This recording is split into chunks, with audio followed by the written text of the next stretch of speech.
Welcome to my HallyuΔK-Indie series, where we talk about underground music that came to life because of the Korean wave.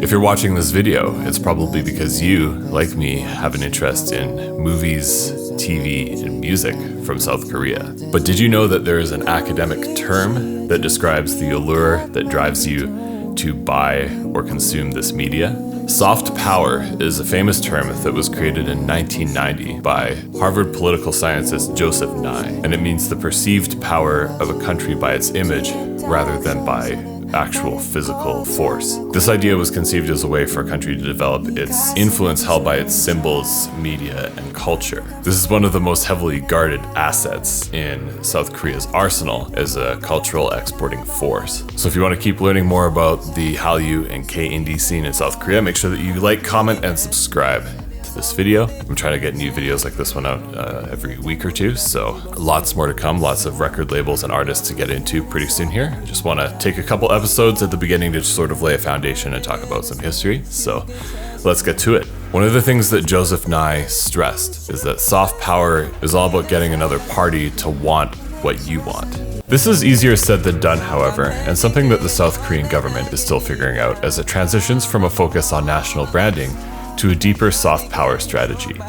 When President Moon Jae-in brings famous singers and golf stars to a meeting with the American president, or hosts a friendship concert alongside the French president and other celebrities, it may initially perhaps seem unclear what policy purpose those events serve beyond generally attracting more fans to pay attention to their meetings. However, I think what's really happening is South Korea is interested in testing how codified its cultural influence is with the global conscious. What differentiates soft power from a national brand is that soft power is ingrained on a deeper, more concrete level, which spills into the everyday experience of those who live in its reach.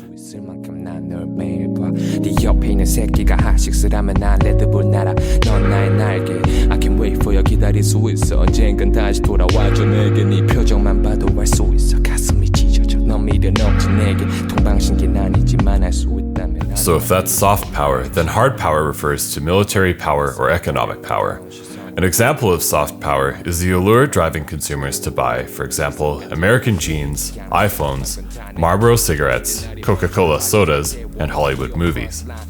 There's something of a gap that South Korea has realized between the soft power regarding its culture and media exports, and perhaps the perception of its public diplomacy and political influence on the world stage. It's been said that South Korea needs to leverage its position as a global hub of media and culture to benefit other industries such as technology and innovation. For example, not everyone recognizes that brands such as Samsung, LG, and Hyundai are even Korean.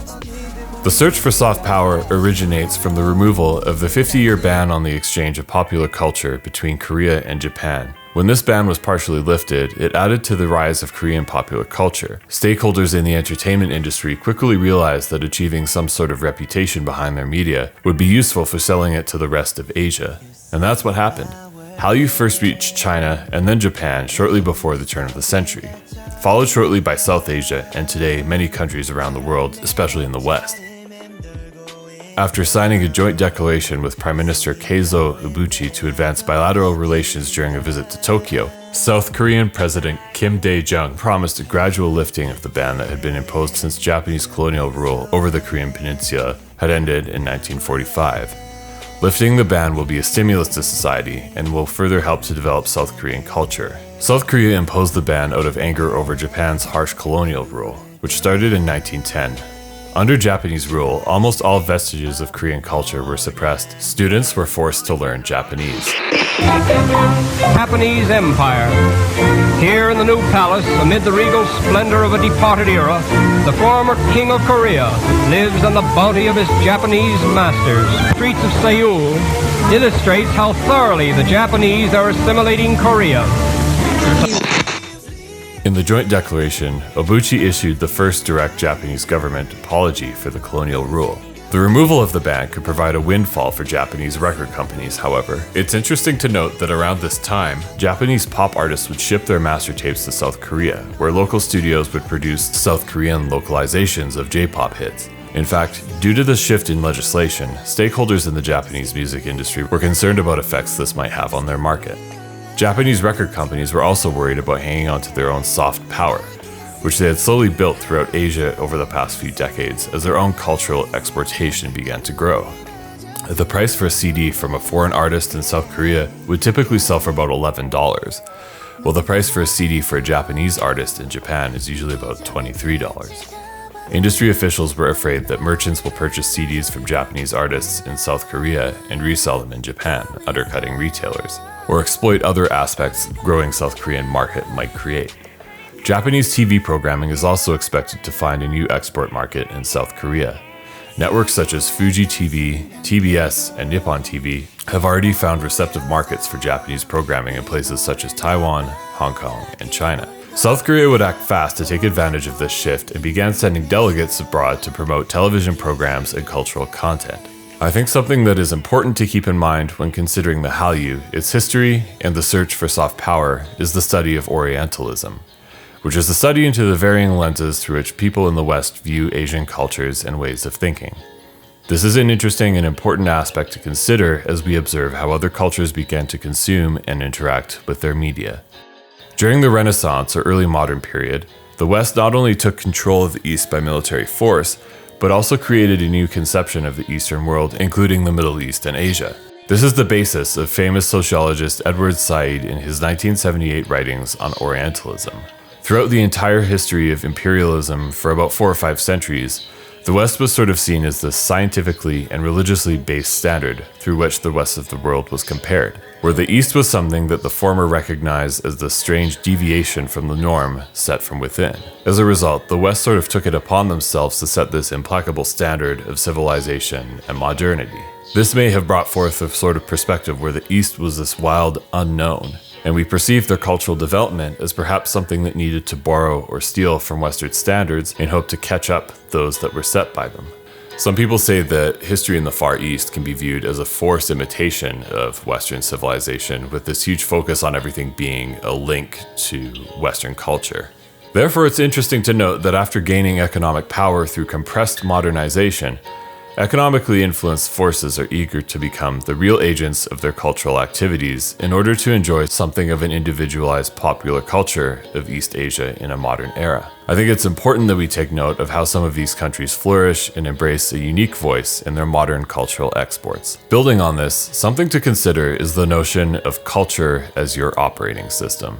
Foucault's The Formation of Reality Through Language is the prerogative of those in power, and through his work stems other theories, where language is considered a technology, perhaps the most powerful one of all. In our perception of media or culture that is paralleling that which we are familiar with in the West, it's important to understand that a lot of the signifiers or symbolism that we observe when looking at some of this work may be perceived with an entirely different mode of perception. Each language has its own cognitive toolkit, says cognitive scientist and Professor Lera Boroditsky at MIT and Stanford University. Different languages handle verbs, distinctions, gender, time, space, metaphor, and agency differently, and those differences make people think and act differently. It can profoundly affect how we see the world. We seldom realize that our most private thoughts and emotions are not actually our own, for we think in terms of language and images which we did not invent, but which were given to us by our society. It's important to keep this concept in mind when we discuss the development of other cultures that on some level may appear to mimic those which are familiar to our own. Each iteration of the Hallyu from the first to the fourth, as categorized by time period, found the government and corporations promoting the exportation of new types of media. Hallyu 1.0 being drama, 2.0 being pop music, 3.0 being culture, and 4.0 being style. And each increase in scope marked an uptick in South Korea's soft power. In the word Hallyu, the word Liu not only refers to the trend of popular culture, but is a huge wave that shifts from simple political economic ideologies to different cultural patterns during the post-war period. You kind of need to consider each movement in a holistic manner regarding its origins at home in South Korea, as well as the perception of its cultural importers abroad. Therefore, the Korean wave, or the Hallyu, is not a sublime agent of modernity, but an important agent of East Asian popular culture, parallel to Western-based popular culture. This soft culture builds its allure as it enchants audiences abroad. People in South Korea looked to China and saw young, successful urbanites showing their own symbols of soft power. The Chinese want the revolution, growth, and prosperity of their previous generation. Sure, there's hard power, but as a cultural signifier, the new generation looks to flaunt this hard power in ways such as the form of the national dress with the Mao suit, a common symbol of Chinese power. The Mao suit remained the standard formal dress for the first and second generations of PRC leaders, such as Deng Xiaoping. It started to become a little bit less popular in the 1990s, and there was certain controversy that arose when certain Chinese leaders showed up to events wearing traditional American black tie attire. However, recently, the Mao suit made a comeback as a diplomatic uniform and evening dress. Many Chinese ambassadors choose to wear a Mao suit when they present their credentials to the head of state. The presentation ceremony is symbolic of the diplomatic recognition that exists between the two countries, so it carries a higher level of formality than other diplomatic meetings. Producers and marketers in South Korea are masters of leveraging soft power to spread their influence and promote their business. These symbols of power and national image are carefully analyzed and tweaked by producers and marketers, and some of the factors include things like emotional appeal, how much the country is liked, trusted, and respected by international audiences; physical appeal, how the country's infrastructure, such as roads, housing, services, healthcare, and communications, is perceived by international audiences; financial appeal, how the country's degree of industrial development, growth prospects, profitability, and risk of investment are perceived by international audiences; leadership appeal, how well the country exhibits a strong leadership, upholds international laws, and communicates an appealing vision of the country; cultural appeal, how well the country maintains the values of diversity, appealing culture, and a rich historical past; social appeal, how much the country takes responsibility as a member of the global community, supports good causes, and its environmental policies. This symbolism is the driving force behind the culture-driven market that thrives as a value-added service. Something that we will get into in a future episode is the way that other countries and culture began to interact with South Korea's soft power. There are many different opinions on the subject of pop culture in South Korea. As we go on with this series, we can talk a little bit more about competition or hard power, attraction or soft power, and also the criticism that the Hallyu trend is based on South Korea's economic success through rapid industrialization in the late 20th century. In this sense, Hallyu is considered a symbol of Korean hard power, or cultural technology that enables Korean businesses to make better cultural products. In fact, as a corporate cultural field, Hallyu has benefited from the establishment of the Pan-Asiatic cultural making system through the active marketing strategies of Korean companies and their affiliations with local companies in Asia.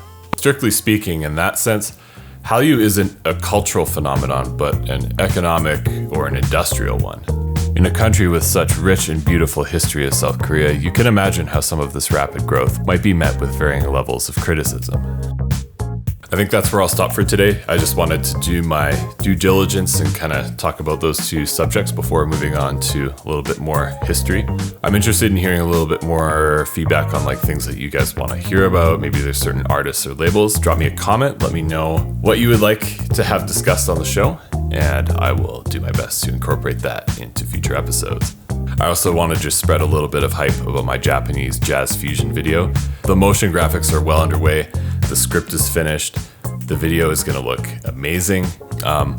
It's actually turning into more of a longer term project just because the level of polish that I want on it is so high. But make sure you stay tuned for updates on that on Twitter. I'll try to keep you guys posted as to when it's going to be released. I don't have a release date in mind yet, but I will. I'm also overdue to drop a whole bunch of music on the music channel, so I know it's been pretty quiet there for the last week or so sorry guys, I'll get on that again. Make sure that if you enjoyed this video, you'd like, comment, and subscribe. I will see you guys next time.